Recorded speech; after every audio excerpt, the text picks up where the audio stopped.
할렐루야, 좋은 아침입니다. 오늘도 말씀으로 하루 시작합니다. 슬기로운 아침 시간 요나서 1장 말씀입니다. 오늘은 우리가 잘 알고 있는 선지자 요나가 등장합니다. 분명 선지자 요나지만 영적인 인지 능력이 좀 덜 자란 모습 같은 그런 자세를 보여주고 있어요. 안타깝죠. 오늘 이 요나의 모습을 통하여서 나의 삶을 돌아볼 수 있는 귀한 시간 되길 소망합니다. 요나는 기원전 8세기 북이스라엘에서 예언했던 선지자입니다. 기원전 8세기 북이스라엘은 여로보암 2세를 통하여서 풍요로운 세월을 보내고 있었어요. 그런데 역사적이게도 하나님은 기원전 8세기 북이스라엘 땅에 3명의 선지자를 보내셨습니다. 바로 호세야, 아모스, 요나입니다. 하나님은 왜 기원전 8세기 좀 풍요로운 북이스라엘 땅에 3명의 영혼들을 보내셨을까요? 당시 북이스라엘은 물질로 풍요로웠지만 반대로 영적으로 빈곤했기 때문입니다. 영적 민감성이 너무 부족했기에 죄된 삶을 살면서도 겁내지 않았고 하나님을 전혀 의식하지 않았습니다. 그래서 하나님은 선지자들을 보내시고 그들을 통하여서 돌이킬 수 있는 기회를 주신 것이죠. 특별히 호세아와 아모스는 북이스라엘 땅에서 예언한 영혼이었고 본문의 요나는 해외에서 선교했던 선지자였습니다. 1절 말씀이에요. 주님께서 아마띠의 아들 요나에게 말씀하셨다. 너는 어서 저 큰 성읍 니느웨로 가서 그 성읍에 대고 외쳐라. 그들의 죄악이 내 앞에까지 이르렀다. 아멘. 이전 말씀을 잘 보면은요, 하나님의 마음이 잘 드러난 단어가 보여집니다. 바로 어서, 그리고 가서, 외치라, 이 단어인데 이 3개의 단어가 하나님의 말씀을 잘 표현하고 있는 것 같아요. 하나님은 요나에게 아수르, 즉 아시리아의 수도인 니느웨로 가라 명령하십니다. 그런데 요나는 북이스라엘과 적대국이었던 아수르에게 가고 싶지 않았던 것이에요. 선지자로서 하나님의 말씀에 민감해야 하는데 요나는 말씀보다 상황을 더 고려했던 것입니다. 사실 건강한 선지자라면, 정상적인 선지자라면 상황보다 말씀에 민감해야 하는데 요나는 다른 모습을 보이죠. 여러분 혹시 호세아 기억하세요? 호세아는 고멜과 결혼했습니다. 방탕한 여인과 결혼하고 싶은 사람이 있었을까요? 없죠. 하지만 호세아는 하나님의 말씀이기 때문에 상황이 아니라 그 말씀 자체에 순종을 합니다. 하지만 본문 속 요나는 하나님의 말씀에 무게감을 두고 있지 않아요. 혹시 우리도 요나와 같이 말씀의 무게감을 느끼지 못하고 있진 않습니까? 아니, 말씀을 듣지 않으려 하고 있진 않습니까? 오늘 우리도 크건 작건 말씀의 사명을 받았습니다. 성도로서의 사명을 다 받은 것이죠. 그런데 성도로서의 사명보다 더 우선시 여기는 가치들을 가지고 있지 않은지 돌아볼 수 있게 소망합니다. 또한 하나님의 명령 앞에 핑계를 대고 있지 않은지 우리의 삶을 좀 돌아보면 좋을 것 같아요. 그럼에도 기억해야 할 것은 하나님은 주신 명령에 순종하지 않고 반응하지 않으면 반드시 이 핑계를 대고 있는 영혼을 다시금 사명의 자리로 끌고 오신다는 것입니다. 하나님의 방법을 기억하며 말씀에 반응하고 순종할 수 있는 믿음의 영혼, 지혜로운 영혼 되면 좋을 것 같아요. 오늘 본문에서 말씀보다 상황을 더 고려한 요나는 사명을 거부하고 자기의 길을 가려 합니다. 3절 말씀이에요. 그러나 요나는 주님의 낯을 피하여 스페인으로 도망가려고 길을 떠나 요빠로 내려갔다. 마침 스페인으로 떠나는 배를 만나 배삭스를 내고 사람들과 함께 그 배를 탔다. 주님의 낯을 피하여 스페인으로 갈 셈이었다. 아멘. 3절을 보니까는요, 하나님의 낯을 피하였다는 말이 2번이나 나와요. 요나는 하나님의 얼굴을 피할 수 있다고 생각한 것 같아요. 굉장히 미련한 생각입니다. 창세기를 보면은 아담과 하와도 선악과를 먹은 이후에 하나님을 피하려고 한 것인데요. 그와 마찬가지로 아주 미련한 모습을 보인 것이죠. 하나님은 세상 만물을 창조하신 창조주이십니다. 온 세상이 하나님 손바닥에 있는데 어떻게 하나님을 피할 수 있겠습니까? 하나님을 피할 수 있다는 생각은 교만이며 착각입니다. 그런데 본문 속 요나는요, 하나님을 피할 수 있다고 생각했던 것 같아요. 그래서 배에 올라요.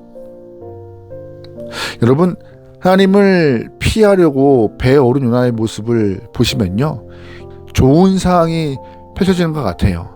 3절 말씀에 마침이라는 말이 나와요. 마침. 때마침 스페인, 즉 다시스로 가는 배가 온 겁니다.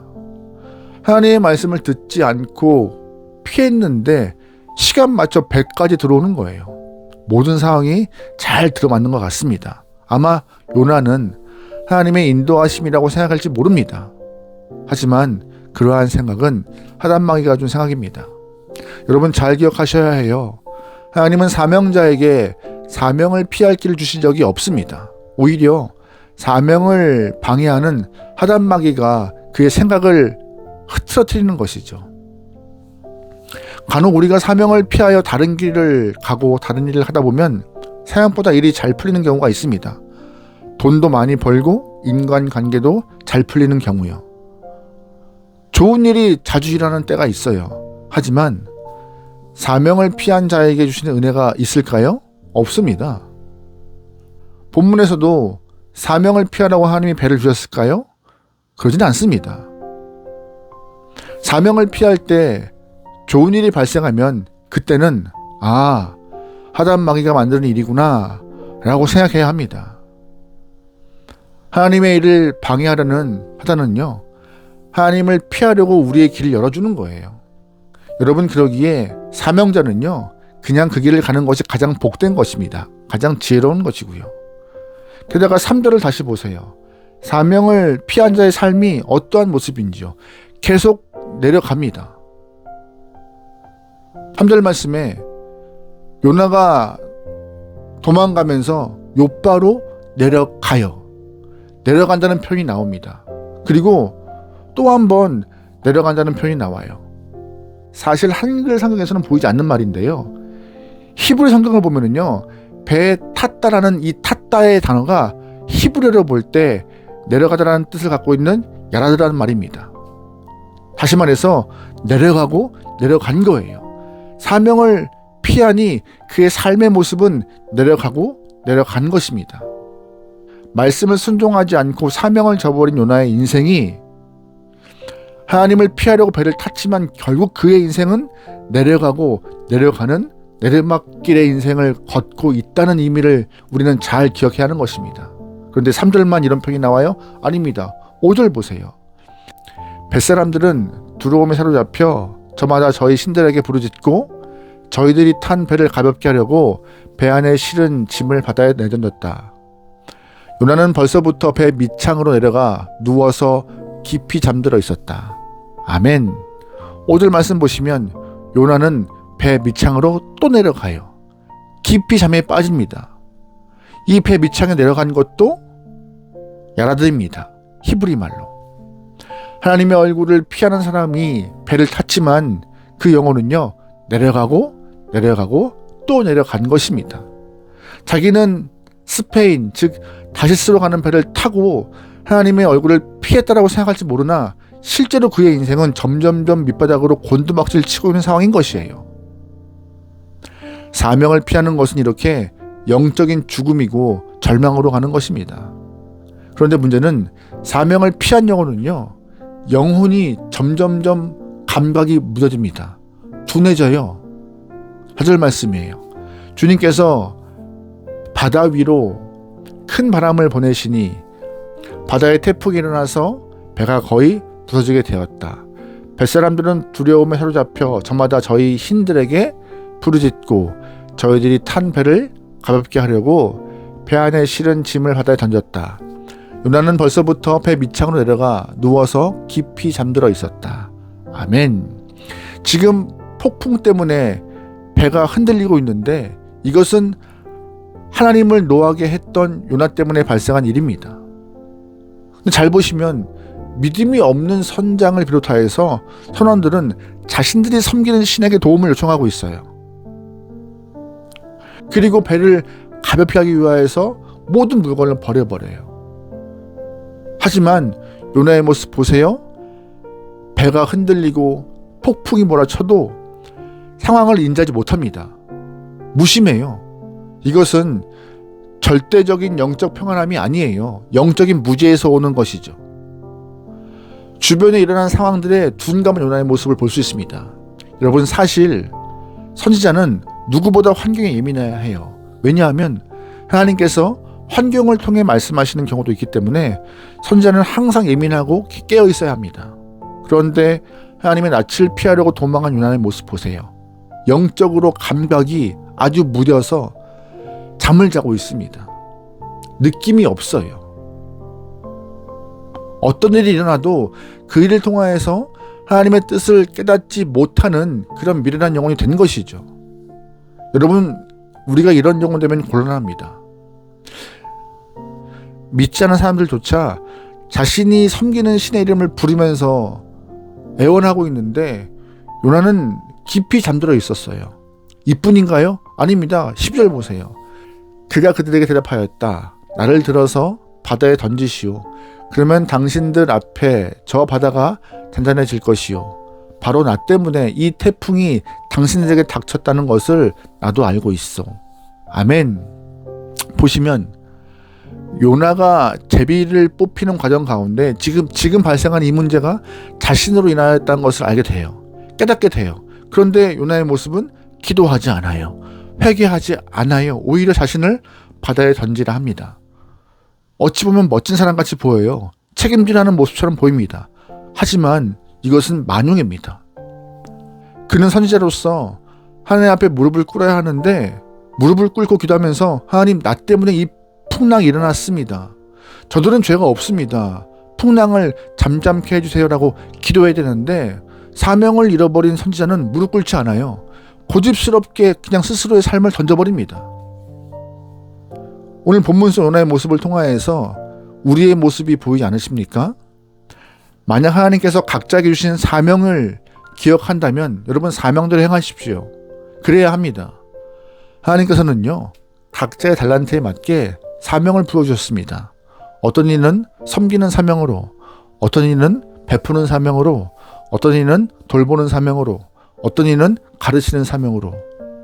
하나님께 부여받은 사명이 있다면 여러분, 순종해야 해요. 피할 곳은 없어요. 우리가 아무리 하나님을 또한 사명을 피하려 해도 하나님은 찾아내시고 사명의 자리로 돌려놓으십니다.